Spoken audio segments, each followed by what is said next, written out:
Hey guys, I want to talk about our first lesson in our realistic fiction writing unit. I made a video before of all the tools that I posted on the classwork page for you to use in this unit. They're posted under writing tools. Of course, you have your realistic fiction checklist. It's the same checklist I explained in the other video that we use for small moments, except it's about a character and you're not writing about yourself. Realistic fiction stories are stories about things that could happen in real life. Realistic fiction. Okay? They could really happen. Um, just like real things that happen to you in the small moment stories, but we're making up a character. We're not writing about ourselves. So the first thing you need to do is you need to look at how to write a realistic fiction story. And I have a few papers like I showed you, this one and this one, which has a few more details. But basically, you're going to make up a pretend character. You're going to give the character a name. Think about the problem that the character runs into and how they solve the problem. You need to touch and tell and sketch and write. Okay? You need to zoom in on the problem, just like with small moments, and tell all the details. Okay? Now, I put some planning pages. You can use the Story Mountain page. This is a great one that has the pictures. You can imagine the characters and the setting and the problem, what they do to solve the problem, and the solution. I also just made this paper, which is an idea page. An idea paper. Actually, I need to write at the top ideas. And this is where you can list different characters that you come up with. Tell if they're a boy or girl. Like this says Sam. He's a boy. He's 6 years old. What does he look like? He has brown hair and brown eyes. You can even put more things. What do they like to do? He likes to ride his bike. Then the next page shows realistic problems and solutions. Well, he falls off his bike and cuts his leg. How does he solve the problem? He goes home to his mom, and his mom puts a Band-Aid on it because he's 6 years old. Where might he be? He might be, these are realistic settings. He might be at the park, or maybe he's at on the street in front of his house. Realistic settings. So for the setting, let me start with characters. For the characters, I want you to think of somebody who's around your age, because those are people that you know, because you're that age. For settings, I want you to think about places that you know well: the park, your house, the street in front of your house, places that you go to all the time, school, because those are the places that you'll be able to write the most details about. Characters that are like you, you'll be able to write the most details about, because you know about first graders, you know about children that are 6 or 7 years old, because you're 6 or 7 years old. Okay? So that's what I tell students that are writing these stories. You need to think about children that are your age. You need to think about places where you go. Then the problems, you need to think about first grade problems, or 6-year-old problems, or 7-year-old problems. Maybe things that have happened to you, but instead of you writing a story about it happening to you, you're going to write a story about it happening to your character. So maybe in your story, your character falls off their bike, just like Sam that I showed you, and hurts their leg.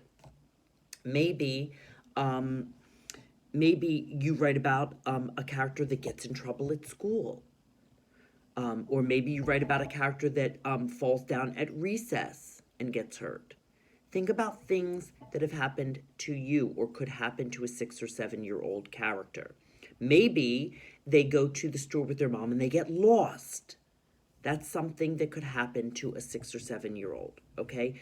You are not going to write about a character that is driving a car, because children your age don't drive a car. okay?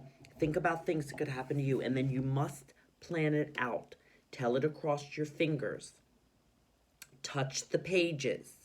Sketch, okay? And then the other thing is, don't put too many problems in one story. Just pick one problem that the character has. Zoom in on all the trouble that the character has and how they solve the problem. Make it a seed story, not a big watermelon story, like we talked about with small moment stories. When you finish one story, you can start another. That's why I gave you this idea page. Okay? Have some other problems ready to go for the next story. Have some other characters that you can write about. You can even write about the same character, but just give them another problem. Okay? And you might even get your story ready, get your next story ready when you finish the first one, so that when you come back the next day, you already know what you're going to write. Okay, so I'm going to show you quickly how to do that. So I'm going to put up on the board this paper, and I'm going to show you how I plan out the story. So I might be writing about Max, and he went to the store. He went to the grocery store with his friend Bob. And Max and Bob, they went to the grocery store, and they were shopping for all of the they were happy because they were shopping for all the things they were going to make for the party. But when Max went to pay for the groceries, he didn't have any money. So how was he going to solve this problem? Well, his friend Bob said, "Hey, I have some money. I'll give you the money to help you out." And that's how the problem was solved. Okay? If I use my story Mountain, let me take this one down. I can say, oh, at the beginning of the story, Max and Bob went to the grocery store, and they were shopping for all their things. But then when they got to the checkout, Max didn't have any money, and all the people in the line behind Max were upset because he was taking so long and he didn't have any money. He didn't know what to do. And so his friend Bob decided to give him some money to pay for the groceries. And then they went home and made the things for their party. Okay? Of course, you can plan out right in the story. So I have this story paper here, and you can plan right in the story. Well, Max and Bob decide to go to the store to buy the groceries that they need for their party. See, I'm touching the page, and then on the next page, they're shopping in the store, and they have their grocery cart, and they're putting all the things they need into the grocery cart. And then on the next page, they go to the checkout to pay for their groceries, but Max checks his wallet, and he doesn't have, he left his wallet at home.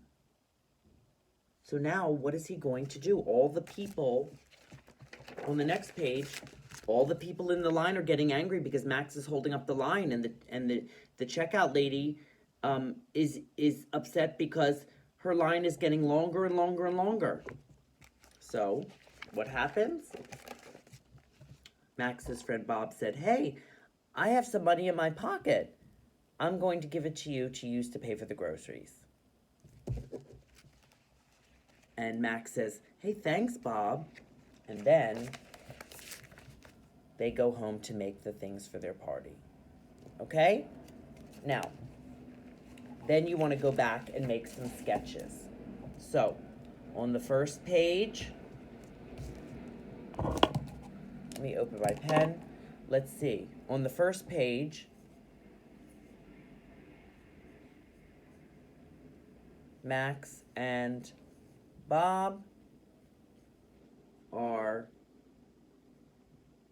going to the store. Okay? They're going to the store to get the stuff for their party. Then, I'm going to turn the page. On the next page,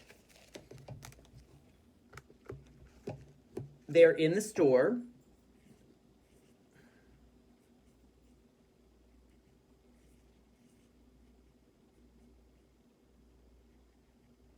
And they have their shopping cart. And they're shopping for all the groceries in the store. And they're going down the aisles with all the shelves, and the things are sitting on the shelf, and they're getting all the things for their party. Okay? And then on the next page, after they have all their things, they go to the checkout. And the checkout lady's there, and she has her cash register, and there's the place for them to put all the things, and she's ringing up all the groceries. And Max and Bob are standing there, and she's ringing up all the groceries, but the problem happens when Max is surprised because he says, uh-oh, I have no money. And what are they going to do? And everybody's upset. So then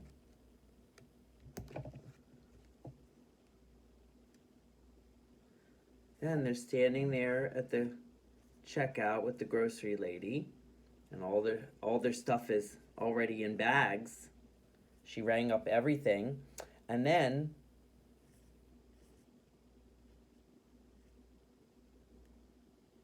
Max is upset because he doesn't have any money, and Bob says, wait, I found some money in my pocket, and gives